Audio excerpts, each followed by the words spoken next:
로마서 6장 1절로 11절까지 보겠습니다.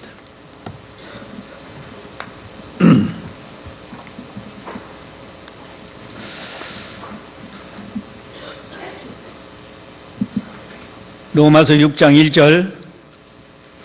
그러면 우리가 무슨 말을 하겠느냐? 은혜를 더하게 하려고 죄 가운데 머물러 있겠느냐? 결코 그럴 수 없다. 죄에 대하여 죽은 우리가 어떻게 그대로 죄 가운데 살겠느냐? 그리스도 예수님과 연합하여 세례를 받은 우리는 모두 그분의 죽으심과 연합하여 세례 받은 줄을 알지 못하느냐? 우리는 그분의 죽으심과 연합하여 세례를 받음으로 말미암아 그분과 함께 장사되었으니 이는 그리스도께서 아버지의 영광으로 말미암아 죽은 자들 가운데서 살리심을 받은 것 같이 우리도 또한 새 생명 가운데서 살도록 하려는 것이다. 만일 우리가 그분의 죽으심과 같은 죽음으로 그분과 연합한 자가 되었으면 또한 분명히 그분의 부활하심과 같은 부활로 그분과 연합하는 자가 될 것이다.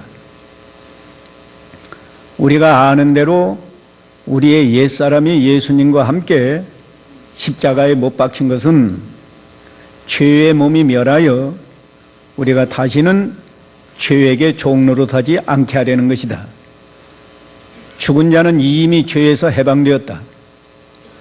만일 우리가 그리스도와 함께 죽었으면 또한 그분과 함께 살 줄로 믿는다. 우리는 그리스도께서 죽은 자 가운데서 살리심을 받았으니 다시 죽지 않으시고 사망이 다시 그분을 지배하지 못할 줄로 안다. 그분이 죽으신 것은 죄에 대하여 단번에 죽으신 것이고 그분이 사시는 것은 하나님께 대하여 사시는 것이다. 이와 같이 너희도 너희 자신을 죄에 대하여는 죽은 자이고 그리스도 예수님 안에서 하나님께 대하여는 산 자로 여겨라. 아멘.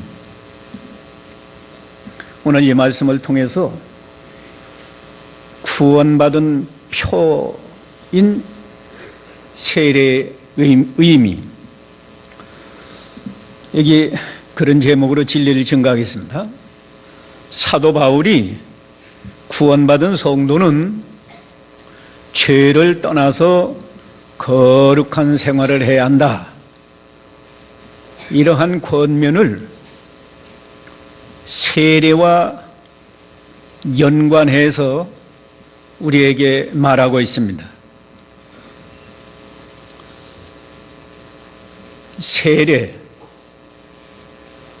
세례는 사도 베드로가 구원받은 표라고 말했어요. 베드로전서 3장 21절에 보면 세례는 구원받은 표이다. 한번 읽어보세요. 베드로전서 3장 21절. 물은 이제 너희를 구원하는 표, 곧 세례이니 그것은 육체의 도덕을 제거하는 것이 아니라 예수 그리스도의 부활로 말미암아 선한 양심이 하나님을 향하여 호소하는 것이다. 네. 개역 성경은 물은 너희를 구원하는 표다. 구원받은 표다 그랬어요.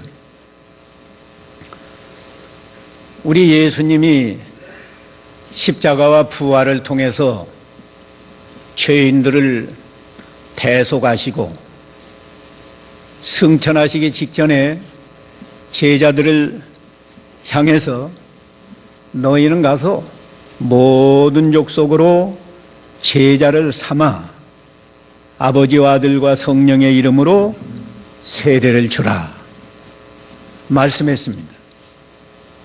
세례는 구원받은 사람에게 주는 거예요. 구원받으라고 세례 주는 게 아니고 구원받은 사람에게 구원받은 표로 세례를 주는 것입니다. 근데 이게 세례가 대단히 중요하기 때문에 예수님께서 세례를 주라 말씀하셨어요. 예수님도 세례를 받으시고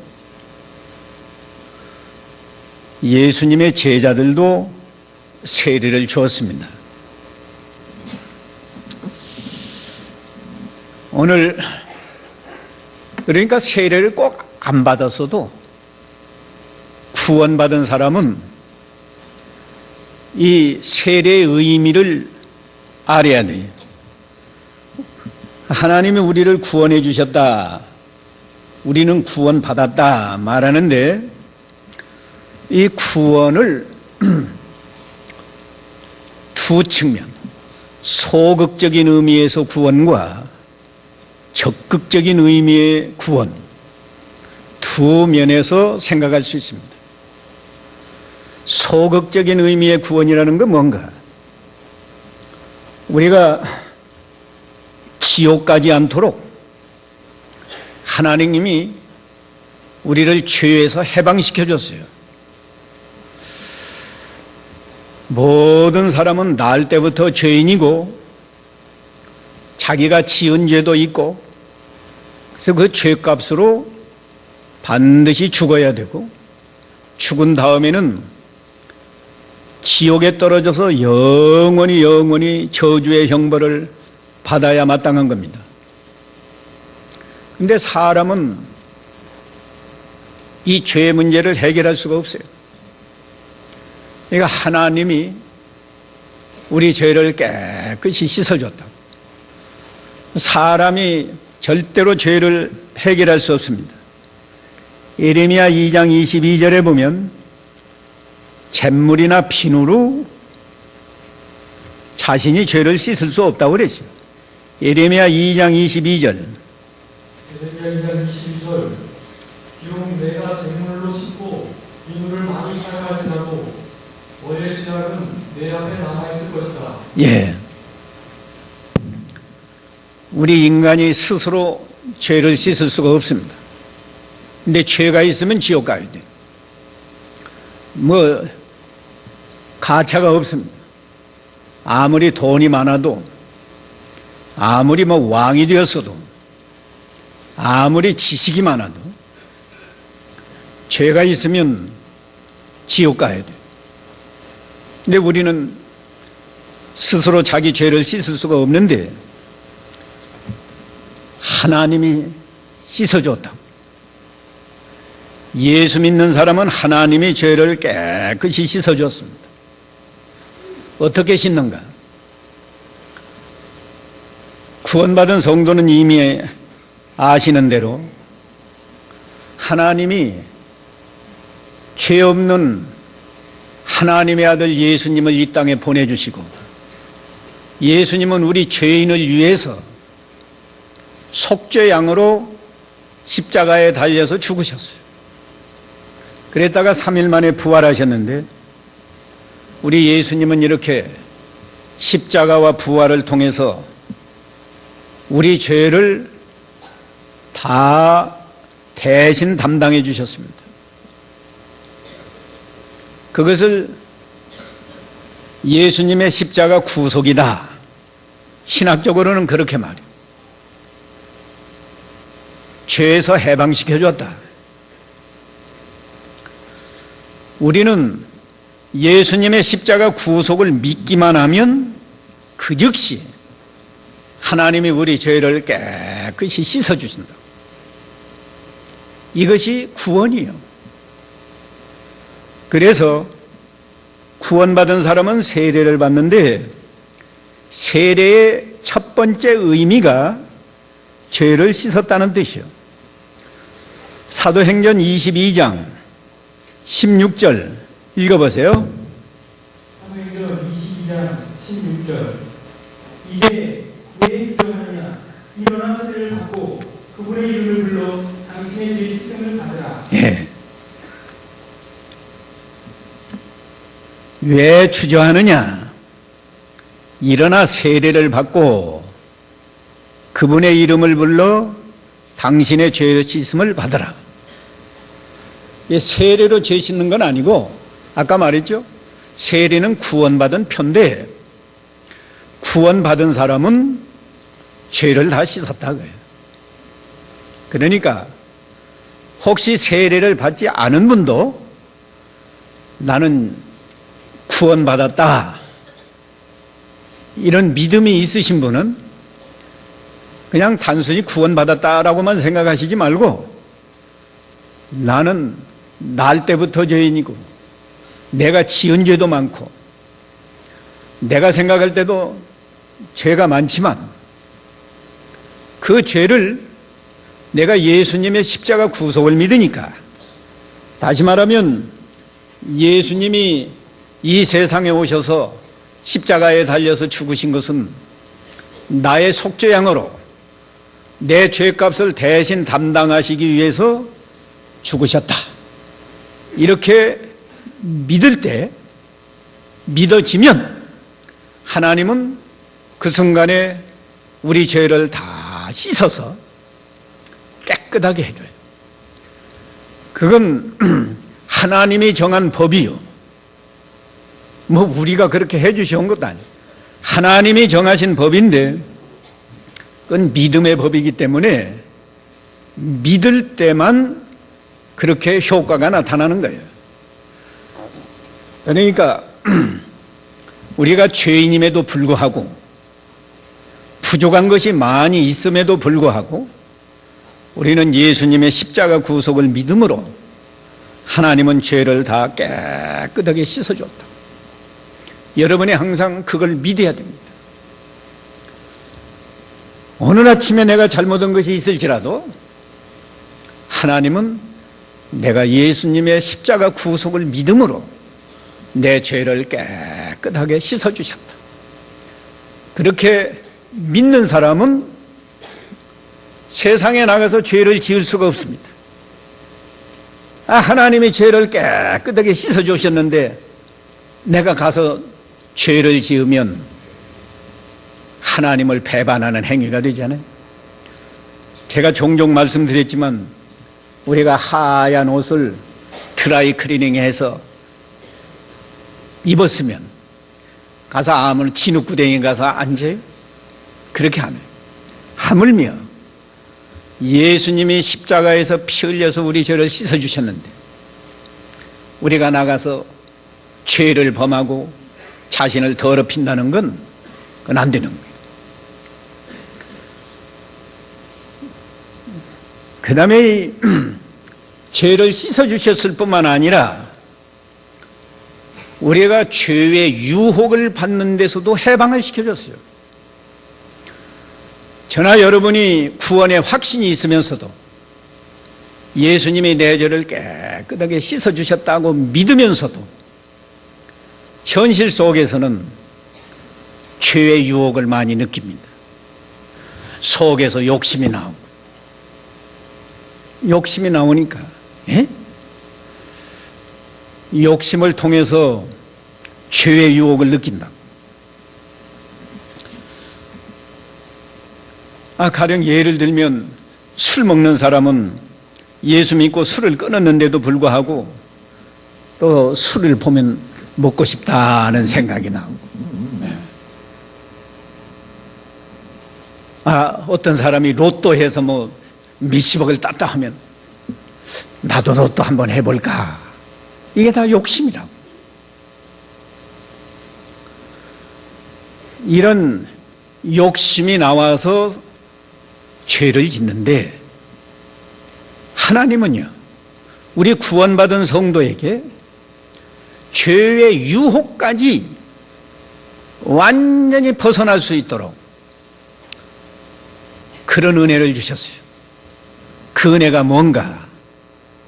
그 은혜가 죄에 대해서 죽었다는 거예요.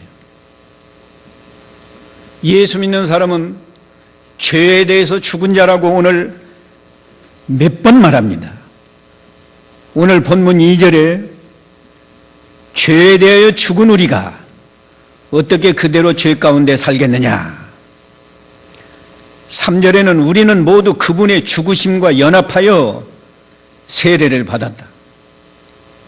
4절에서도 그분의 죽으심과 연합하여 세례를 받음으로 그분과 함께 장사되었다. 예수님만 장사된 게 아니라 예수 믿는 성도가 장사되었다는 거예요. 예수님과 함께 죽어서 장사되었다. 5절에는 그분의 죽으심과 같은 죽음으로 그분과 연합한 자가 되었다. 6절에는 우리 옛사람이 예수님과 함께 십자가에 못 박혔다. 못 박혔으니까 죽은 거예요. 근데 이걸 여러분이 머리로 따지지 마세요. 이건 순전히 하나님이 정하신 법이고, 하나님이 정하신 법은 믿음으로 이루어지는 것이지 달리 이루어지지 않아요. 사람들은 자기 생각으로 판단하고 따진다. 근데 자기 생각으로 판단하면 하나도 믿을 게 없어요. 하나님이 천지 만물을 말씀으로 창조했다는 건 인간의 이치로 그게 이해가 돼요? 이해 안 돼요. 예수님이 동정녀 탄생했다는 건 인간의 이치로 과학적으로 이해가 돼요? 안 돼요.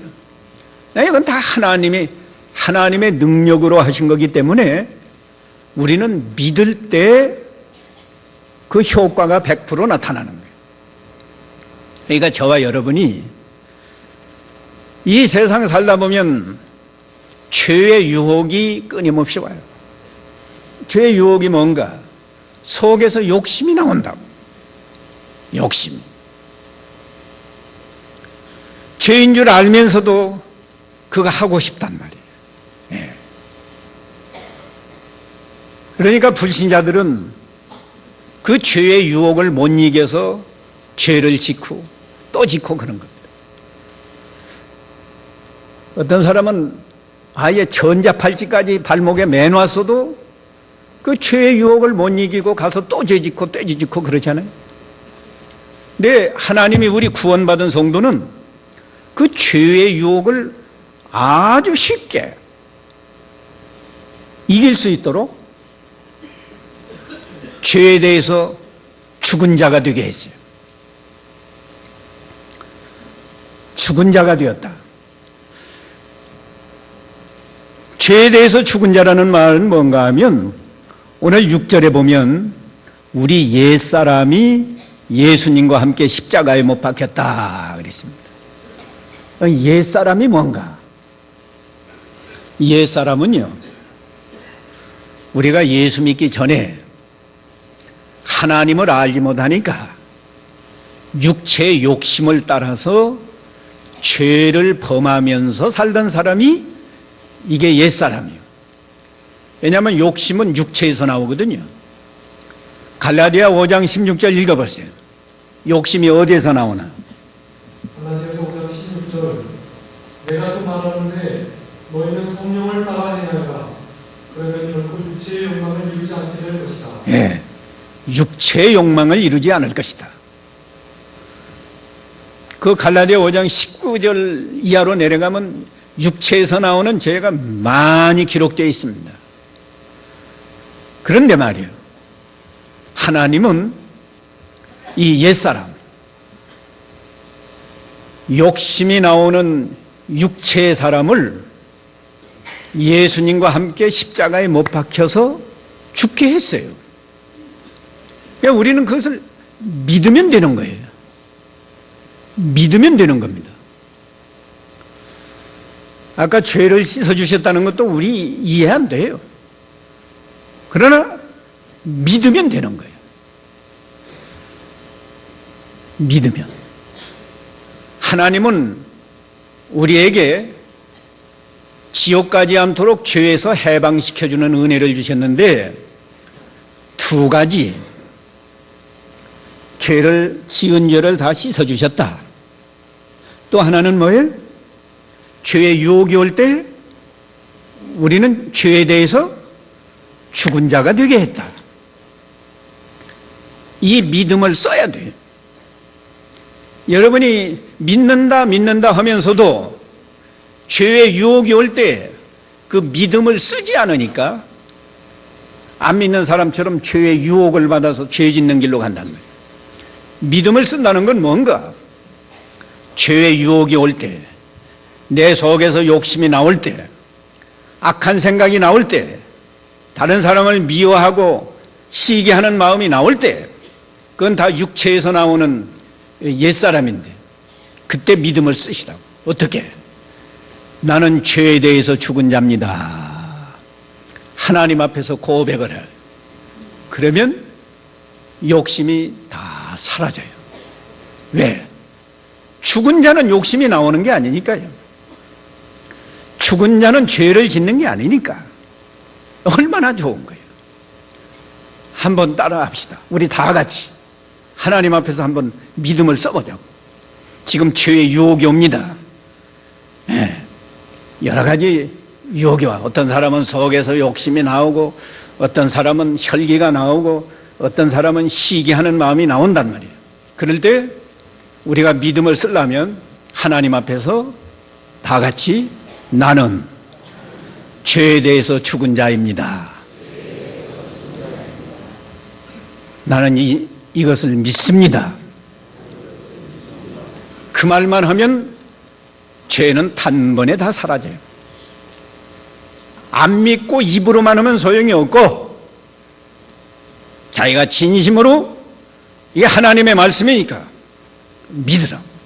믿고 믿음을 써서 어떤 죄의 유혹이 올지라도 나는 죄에 대해서 죽은 자입니다. 나는 믿습니다. 그러면 아주 쉽게 사라져요. 여러분이 좀 믿음을 써보세요. 연습을 해보라고. 이렇게 죄를 씻어주시고 죄에 대해서 죽은 자가 되게 하셔서 우리는 죄에서 완전히 해방되어서 죄 짓지 않도록 했어요. 그러면 우리는 이제 지옥에 가지 않습니다. 그러나 이것은 소극적인 의미의 구원이에요. 좀 더 적극적인 의미의 구원은 뭐냐? 우리가 하나님의 자녀니까 천국에서 사는 복을 줘요. 천국에서 사는 복. 또 하나는 우리가 하나님의 자녀니까 우리 인격이 거룩한 사람으로 변화되어서 말하자면 예수님을 닮아가는 거룩한 사람으로 변화시키는 것이, 이것이 구원받은 성도란 말이에요. 적극적인 의미에서 구원은 우리는 어디에서 살든지 천국 생활을 해야 돼요. 천국 생활. 그래서 사도 바울은 항상 기뻐하라. 쉬지 말고 기도하라. 쉬지 말고 기도하는 건 늘 하나님과 교통하는 세계예요. 범사에 감사하라. 천국 생활이에요. 로마서 14장에서도 천국은 먹는 것과 마시는 것이 아니다. 오직 성령 안에서 의와 평강과 희락이다. 이렇게 말씀했거든요. 제가 얼마나 많이 강조하는데, 우리 예수 믿는 사람은 가정에서나 직장에서나 교회 와서는 더 말할 거 없고 항상 천국을 이루고 살아야 한다. 그게 적극적인 구원의 세계, 구원받은 사람. 또 우리 인격이 예수님을 닮아서 거룩한 사람으로 변화돼. 이게 쉽게 되지 않으니까 하나님이 또 두 가지 은혜를 주었습니다. 두 가지 은혜가 뭔가? 첫 번째는 새 생명을 주었어요. 새 생명. 오늘 본문 4절 한번 다시 읽어보세요. 본문 4절. 로마서 6장 4절. 우리는 그분의 중심과 연합하여 세례를 받음으로 말미암아 그분과 함께 장사되었으니 이는 그리스도께서 아버지의 영광으로 말미암아 죽은 죽은 자들 가운데서 살리심을 받은 것과 같이 우리도 또한 새 생명 가운데서 살도록 하라는 것이다. 예. 이 새 생명 나왔다. 새 생명이 뭔가? 우리가 예수를 믿을 때 영생을 얻습니다. 요한복음 3장 16절이 요절이다 하고 다 외는데, 하나님이 세상을 이처럼 사랑하사 독생자를 주셨으니 저를 믿는 자마다 멸망치 않고 영생을 얻게 하려 하심이라. 그래서 예수 믿는 사람은 다 영생 얻은 줄로 알아요. 근데 영생 얻으면 어떻게 됩니까? 하고 물어보면 천당 가지요. 그것만 알아요. 보통은 그것만 합니다. 그런데요, 영생을 얻으면 이 영생이 보통 영생이 아니에요. 우리 교인들에게는 제가 여러 번 증거해 드렸는데, 이 영생은 누구 안에 있는 생명이라고 그랬어요? 예수님 안에 있는 생명이라고. 요한일서 5장 11절에 있습니다. 예수님 안에 있는 생명을, 영생을 얻으면 어떻게 되는가? 우리의 죽었던 영혼이 살아나요. 에베소 2장 1절에는 허물과 죄로 죽었던 너희를 살리셨도다. 너희를 살렸다는 것이 육체가 아니고 허물과 죄로 죽었던 우리 영혼, 우리 영혼은 영이라고도 말합니다. 영. 하나님은 영이시니 하는 그 영이란 말이에요. 영은 보이지 않는 거예요. 물질이 아니에요. 하나님은 아니지만 하나님과 같은 영. 천사들이 영인데, 천사들도 마귀도 영이고, 근데 그 우리 속에 그 영이 있어요. 에베소 2장 5절에는 허물로 죽은 우리를 그리스도와 함께 살리셨고 너희가 믿음으로 구원을 받은 것이다. 그래놨다고요. 이게 구원받았다는 의미는 우리가 새 생명을 받았다는 거예요. 그러니까 구원의 표로 세례를 받는 사람, 세례 안 받아서도 구원받은 사람은 나는 하나님께 새 생명을 받았다. 그 새 생명이 물론 영생을 얻어서 죽었던 영이 살아났단 말이에요. 죽었던 영이 살아나면 어떻게 되는가? 그 영으로 하나님을 알고 하나님을 사랑하고 적극적으로 하나님을 섬기는 거예요. 예수 안 믿는 사람은 영이 죽었기 때문에, 영혼이 죽었기 때문에 하나님을 알지 못하고 사랑하지 못하고 섬기지 못해요. 여러분 마음속에 잘 못하더라도 나는 하나님 계신 거 확실히 믿습니다. 나는 하나님 사랑하는 마음이 내 마음속에 있습니다. 나는 하나님을 섬기고자 하는 그런 정신이 있습니다. 그런 분은 거저되는 게 아니에요. 죽었던 영이 어떻게 됐어요? 살아났다고. 살아났어. 그것이 새 생명이에요. 이게 새 생명으로 사는 사람은 다른 게 아니에요. 새 생명으로 사는 사람은 늘 하나님을 의식하는, 어디를 가든지 하나님을 생각하면서 하나님을 사랑하는 마음으로 하나님을 기쁘시게 하려고 이렇게 사는 사람이 새 생명으로 사는 사람입니다. 그러나 우리가 새 생명으로 살지 못하는 때도 많아요. 그때는 어느 때인가? 하나님을 잊어버리고 아까 욕심이 나오는 육체의 옛사람은 죽었다고 했는데도 그 믿음을 떠나버리면, 믿음을 안 쓰면 육체의 생명으로 살면서 또 욕심이 나오고 그저 죄가 막 나오는 거예요. 그게 우리가 왔다 갔다 하죠.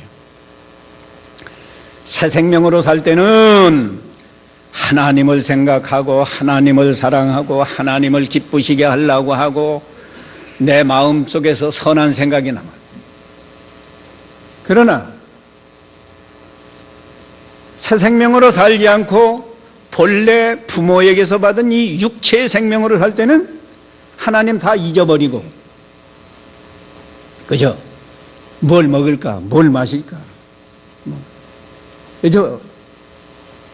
욕심을 따라서 죄를 짓는다. 그렇게 하지 말고 우리는 항상 새 생명으로 살라는 거예요. 오늘 본문에 우리도 또한 새 생명 가운데서 살도록 하려는 것이다, 그러지 않았어요? 바른 성경 가지고 개역 성경도 마찬가지예요. 4절에 개역 성경 한번 읽어보세요. 개역 성경 4절 끝부분만 읽으라고. 우리도 또한 새 생명 가운데서 행하게 하려 합니다. 예, 새 생명 가운데서 행하게 하려 합니다. 여러분이 새 생명이 뭔지 잘 몰라도 새 생명으로 살 때는 누구를 생각해야 돼요? 하나님을 생각해야 돼요. 생각만 하지 말고 하나님을 사랑하는 마음이 나와야 돼요. 하나님을 사랑하니까 하나님을 기쁘시게 하려는 정신으로 살아야 돼요. 그게 새 생명으로 사는 거예요. 세례의 의미는 이렇게, 나는 구원받아서 하나님이 새 생명을 주었습니다. 나는 이제 새 생명으로 살아야 됩니다. 그런 신앙을 고백하고 그런 신앙이 있다고 판단해서 세례를 주는 거예요.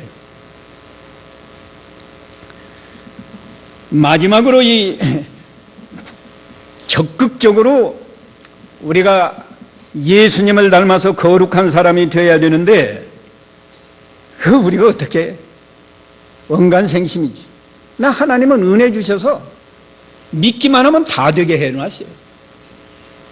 그 은혜가 뭔가 하면 우리를 예수님과 그리스도와 연합되게 했습니다. 연합되게. 4절에 연합이라는 말이 나오죠? 3절에서도 나오고, 3절에 그리스도 예수님과 연합하여 세례를 받으노리다. 4절에도 그분의 죽으심과 연합하여 세례를 받았다. 5절에도 그분과 연합한 자가 되었다. 연합한 자.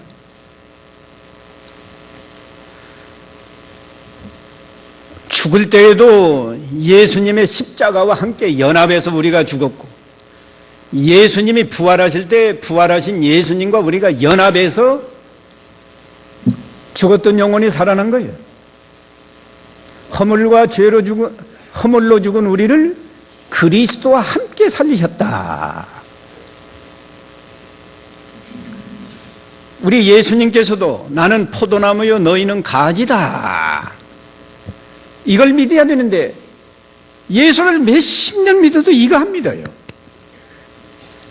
우리 교인들은 제가 얼마나 많이 강조를 했는데 또 지식적으로는 알아도 이 믿음을 쓰지 않아요. 쓰지 않는다고.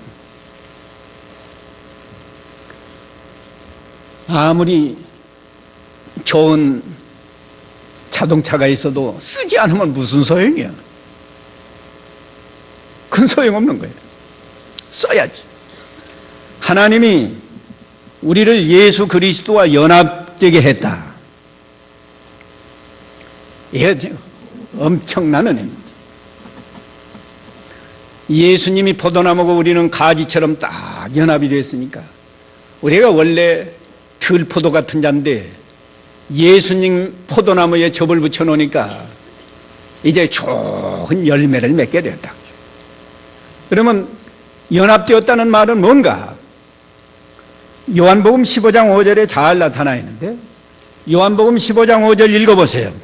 요한복음 15장 5절. 내가 곧 포도나무이고 너희는 가지들이라. 그가 내 안에 거하고 내가 그 안에 거하면 그는 많은 열매를 맺으니. 예, 됐어. 거기 후반부를 잘 얘기해.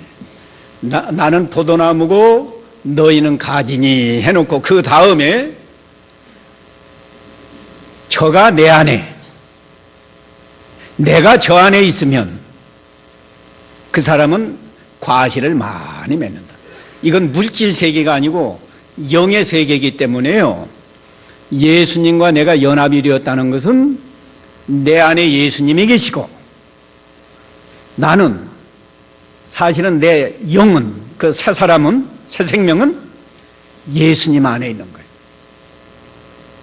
그러니까 여러분이, 우리 구원받은 성도는 나만인 존재하는 게 아니야.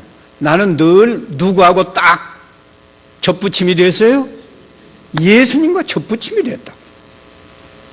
그렇기 때문에 내 안에 예수님이 계시고 나는 예수님 안에 있으니까 이 믿음을 쓰면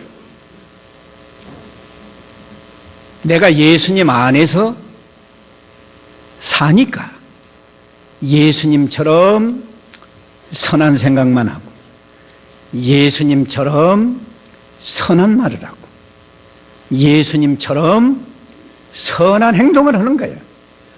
그러니까 우리 인격이 점점 누구를 닮아가겠어요? 예수님을 닮아가. 점점 예수님을 닮아가니까 거룩한 사람이 되는 거예요. 우리 두 번째 목표가 누구를 닮아가는 교회 되자고 그러시요? 예수님을 닮아가는 교회. 근데 여러분이 몰라요. 예수님 닮아가면 좋긴 좋지만 나 같은 게 어떻게 예수님을 닮아가겠느냐. 아예 미리 포기하고 닮아갈 생각 안 해요. 믿음을 쓰시라고. 신령한 목사님 김현복 목사님이 이 믿음 쓰란 말씀을 했다는데, 나도 초기에는 믿음 쓰는 게 뭐냐, 그 뭐 생소한 말이다 그랬는데, 우리가 실제로 그 믿음을 써야 된다고. 예. 나만 보면 형편없는 자예요. 예. 우리가 얼마나 형편없어요. 속에 악한 것이 가득하잖아요. 예. 되지 못하고 된 줄로 알고 교만하고 욕심이 땅보다 더 두껍고, 예. 남을 미워하고 시기하고. 그렇지만 믿음을 쓰면 나는 나만이 아니고 내 안에 예수님이 계시다. 나는 예수님 안에 있습니다. 이렇게 고백을 해보라고. 그게 믿음 쓰는 거예요. 그러면 내가 예수님 안에 있는데 남을 미워할 수 있나요? 내가 예수님 안에 있는데 더러운 욕심을 품을 수 있나요? 내가 예수님 안에 있는데 악한 생각을 할 수 있나요? 다 못해요. 그러니까 우리는 점점 거룩한 사람으로 변화되고 예수님을 닮아가는 거예요. 이것이 적극적인 구원이에요. 오늘 구원에 대해서 우리는 너무나 구원하면 그냥 천당 간다, 죄를 용서받고 천당 간다, 그것만 생각하는데, 하나님이 우리에게 베풀어 주신 구원은 죄를 용서받은 것뿐만 아니라 죄의 유혹에서도 완전히 해방이 되어서 죄짓지 않는 그런 성도로 살아가게 하지. 또 우리가 말로만 하나님의 자녀가 아니라 하나님의 자녀는 천국 생활을 하게 해놨다고. 죽은 다음에 천국 가는 것 물론이고 현세에서도 마음의 천국을 이루고, 예수 믿는 사람이 사는 세계는 가정도 천국이고 교회도 천국이고. 왜? 이렇게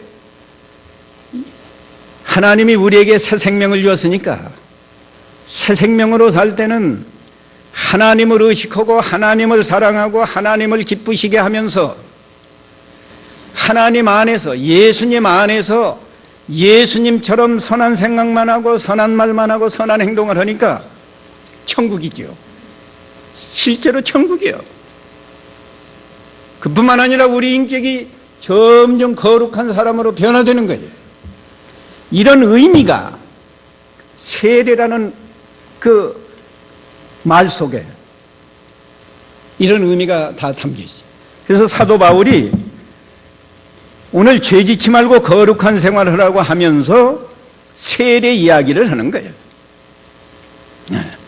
세례 이야기 몇 번 하잖아요. 그러니까 구원의 은혜는 곧 세례의 의미도 되는 거예요. 세례가 구원받은 표니까. 근데 네 가지 말했습니다. 죄에서 해방되기 위한, 해방시키시기 위해서 주신 은혜가 두 가지. 뭐예요? 죄를 깨끗이 씻어주셨다. 또 두 번째는 죄에 대해서 죽은 자가 되게 했다. 우리는 다 죄에 대해서는 죽은 자예요. 적극적으로는 우리는 다 천국 생활을 해야 되고 예수님을 닮아서 거룩한 자가 되어야 되는데, 그런 은혜 속에서 살기 위해서 하나님이 주신 은혜 두 가지. 또 뭘 주셨어요?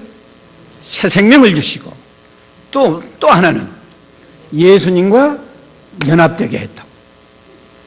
오늘 세례 받는 사람 거저 받는 게 아니야. 이 네 가지 의미를 바로 기억하고 해야 되고, 세례 이미 받은 사람, 또 아직 세례 받지는 않았어도 나는 구원받았다, 여러분이 그렇게 마음속으로 생각한다고 하면 우리가 다 이 네 가지 은혜를 받은 줄로 알고 이 죄에서 떠나서 완전히 죄에서 떠나고 천국 생활을 하고 거룩한 사람으로 변화되는 이런 은혜가 있어야 되겠습니다.